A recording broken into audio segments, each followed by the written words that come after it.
আসসালামু আলাইকুম, কেমন আছেন সবাই? আশা করছি সবাই ভালো আছেন।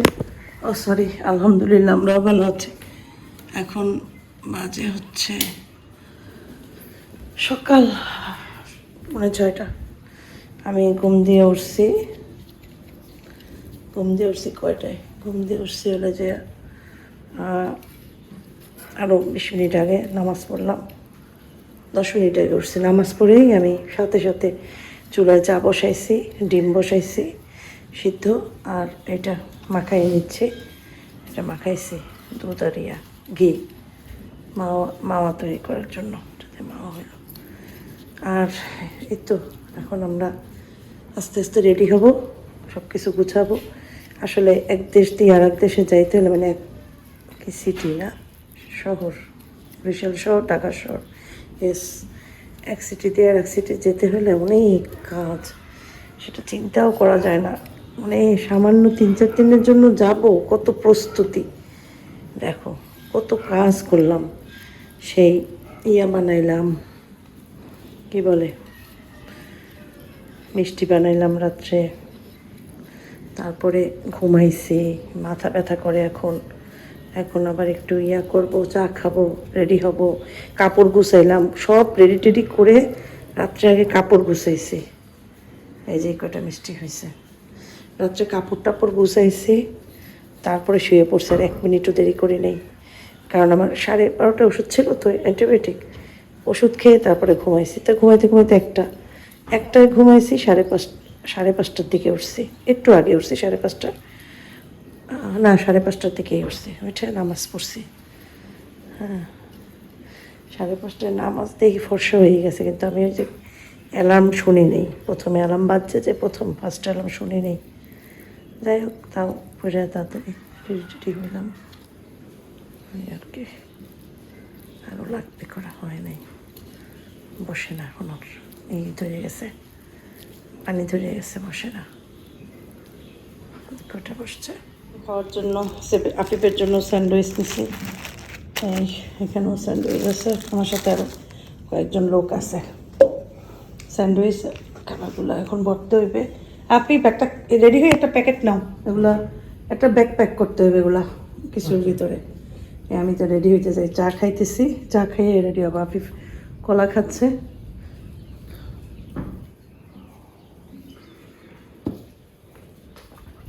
ও আমার এইটা আমার আমাদের উন্নাটা নিতে হইবে।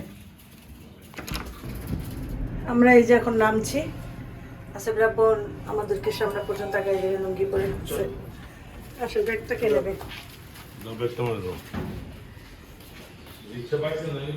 পাওয়া যাবে না রিক্সা, অসুবিধা নেই, এই জায়গায় পাওয়া যাবে ইনশাল্লাহ। উপর দিয়ে বনায় যেন দুপুর 12টা বাজে, এত আলো, আর নিচে উপরে এত আলো কেন, নিচে তো এত আলো নাই। নিচে দেখো এত আলো নাই, আর উপরে মনে হয়েছে কি একদম 10টা-11টা বাজে। আসার সামনেই রিক্সা পেয়েছি। হ্যাঁ, আগে ওইটা রাখো। ও ওই পাশে ওঠার সিঁড়ি, আমি যাই ওই পাশে। এটা ধরো, এটা ধরো, আমার উঠতে পর দিও। ও আল্লাহ, আচ্ছা বাবা, আমার কাছে একটা দাও, আফিফের কাছে একটা দাও। তুমি এই জায়গায় রাখো, তুমি ধরো, এটা ভিতরে দিকে। আল্লাহ হাফেজ, গেলাম। সাবধানে থাকো, আসিফের দিক খেয়াল রেখো, নিজের দিক খেয়াল রেখো।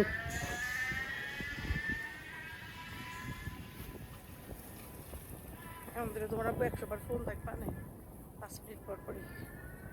কোথায় তুমি? এদিকে আসলে মনে হয় জানো সকাল 6:30, কিন্তু আমার বাসার উপর দিয়ে মনে হয়েছে কি, মনে হয় জানো একেবারে 10টা-11টা বাজে, এত আলো করে। আর এই জায়গায় এটা উঠেই ফেলাইছে, কি জানি পার্ক ছিল, একটা পার্ক নাম ছিল ওইটার, কি জানি একটা ভিতরে সুন্দর বড় একটা পার্ক ছিল, কিন্তু রাস্তাটা কাজে লাগতেছিল না, এই জন্য এখন রাস্তাটা দেখবো বড় করে ফেলছে, এতখানি চওড়া করে ফেলবে এই সুন্দরবন কুরিয়ার সার্ভিস। এই যে বাস, আসো, তো বাস আর বাস, লক্ষ লক্ষ বাস। মনে না, এটা না, আমরা কাউন্টারে যাই, চলো। সাকুরার কাউন্টার কোনটা? ওই পাশে না? এই পাশে, এই পাশে। এই যে দেও যাও যে বাসো।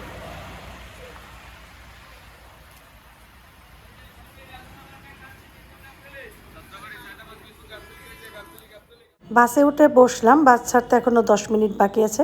আর আমার বান্ধবী, ও ঢাকা যাবে, ওর ছেলে মেয়ে আর ওর বোন, তো ওরা যাবে ওর বোনের মেয়ের বাসায়। একসাথে একই বাসে আমরা রওনা দেবো। তো ওরা এখনও আসেনি, 10-15 মিনিট এখনও আছে। আমি উঠে বসেছি।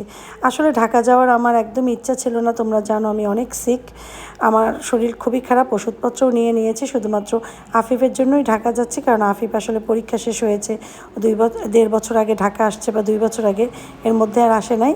তাই ভাবলাম যে ঠিক আছে, ও যখন এত বলছে, আর টাইমটাও দিয়ে ফেলেছিল যে আম্মু 4 তারিখে আমরা ঢাকা যাব, ওর মনটা তো নষ্ট করতে পারি না। তো ভাবলাম যে ঠিক আছে যাই, ঢাকার থেকে 4-5 দিন থেকে আসি, হয়তো আমার মনটা একটু ঠিক হয়ে যেতেও পারে, এই আর কি। এরপরে এই যে আসলাম, আফিফ আমি বসলাম, আমার বান্ধবীরা এখনও আসে নাই, হয়তো এখনই চলে আসবে। আর দোয়া করো আমাদের জন্য, আর আমার জন্য অনেক দোয়া করো, সবাই জানি অনেক দোয়া করছো, আমার জন্য বেশি বেশি দোয়া করো। ঢাকা বরিশালের রাস্তার 2 সাইডের কাজগুলো এত ভালো লাগে আমার। আর ঢাকা বরিশালের রাস্তায় যাওয়ার সময় মনে হয় যেন বিদেশের কোনো রাস্তা দিয়ে যাচ্ছি, মানে বাইরের কান্ট্রি, এত সুন্দর। আসলে পর্যটনরা যখন আসে, তখন তারা যদি এই রাস্তাগুলোতে আসে, তো তারা বুঝবে যে আসলে বাংলাদেশটা কত সুন্দর। একটা এই যে আমাদের বরিশালের পর একটা নদীর উপর দিয়ে যাচ্ছি এখন। এরপরে একটা স্টেশনে তেল নেয়ার জন্য থামলো, এটা বরিশালের কাছাকাছি, তো বরিশালের মানে ভিতরেই, একটু সাইড এলাকা।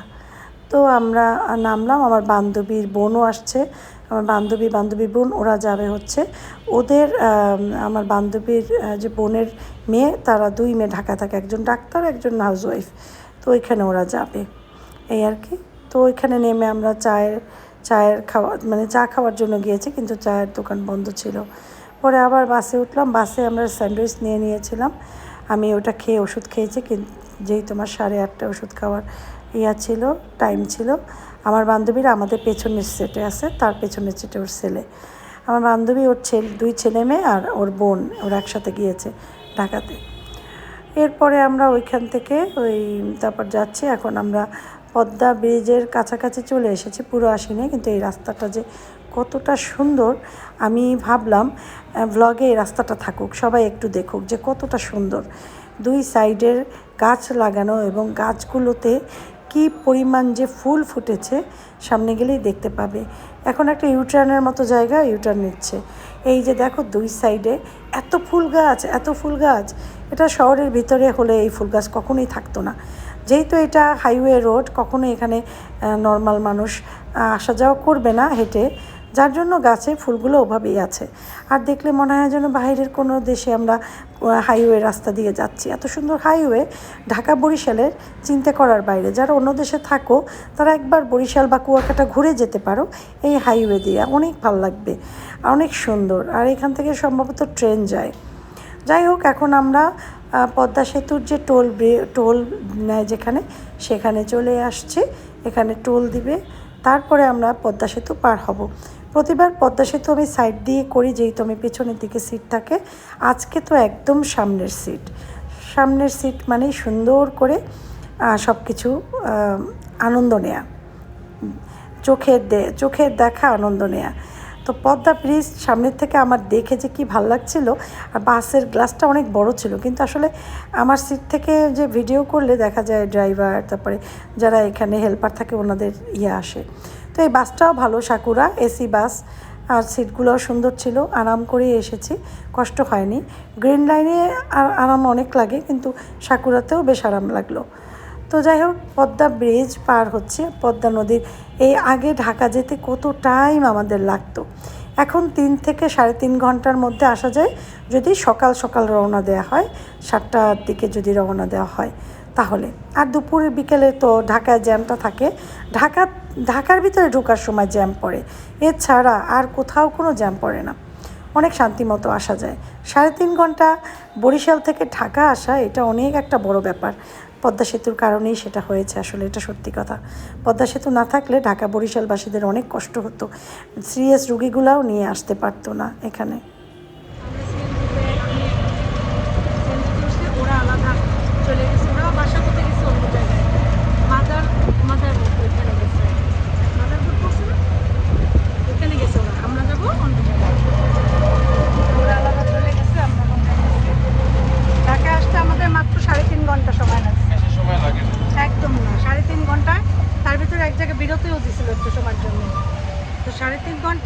হবে আরেকটু কম। ওকে আজকে যদি আমার ইয়াতে দেখাইছে প্যারাডাইস না ইয়াতে কি দেখি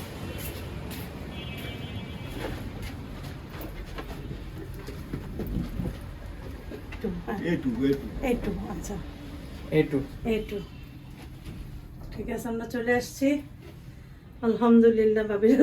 ভাবিরা জানে আমার রাস্তা, ওরা যাই এসে বাসা চিনে উঠেও গেছি, বুঝতে পারবে না, একদম খেলার মাঠের সামনে বসে তো ঠিকভাবে আসছে। A2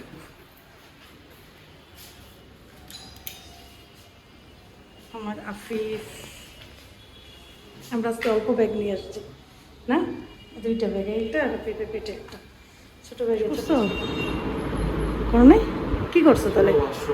ও তাই আমরা আসছি ভাবির বাসায়, এসে বসলাম, ক্যাবটা খুললাম, এবার ক্যাবছে সেইটা, তারপরে আমি আফিফ আমি ইয়া করলাম, ওয়াশরুমে হাত মুখ ওয়াশ করলাম, তারপরে নিজেরটা করে ফেলাই।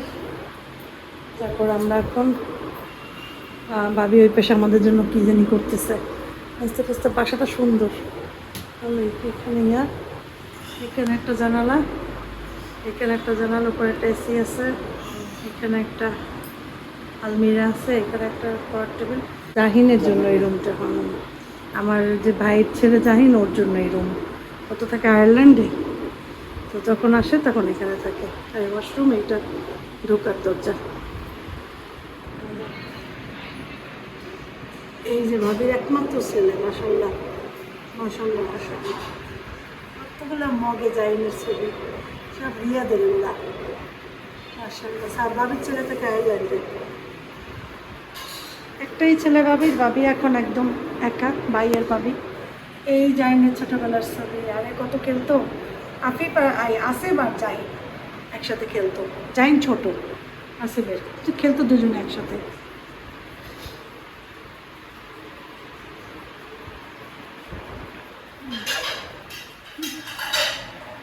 এই সময় তো আমি রিয়াতে,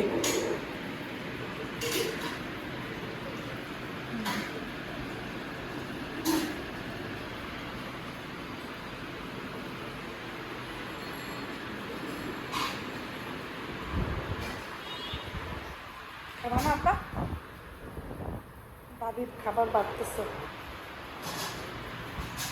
পোলাও, এই হচ্ছে ইয়া মাছ, রুই মাছ,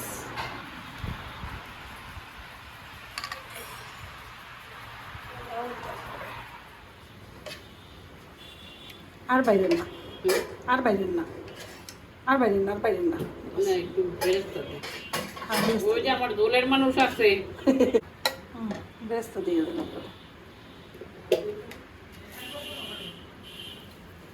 আমি কিছু বাটার করলাম না, দরকার নেই।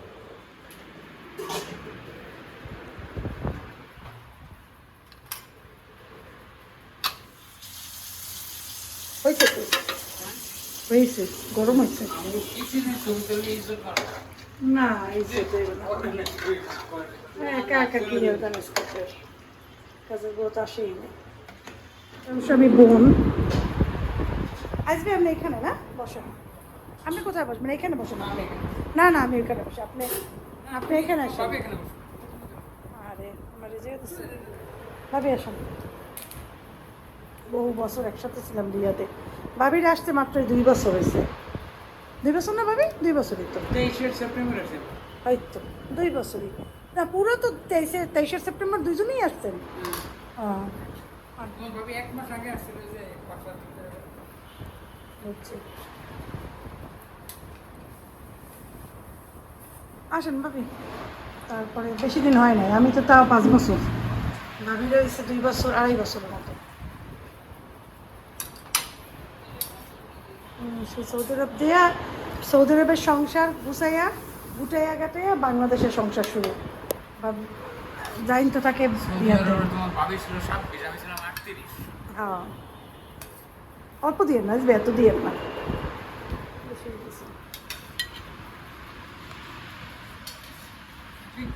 আপনি তো অনেক বছর ছিলেন, 38 বছর কি মুখের কথা?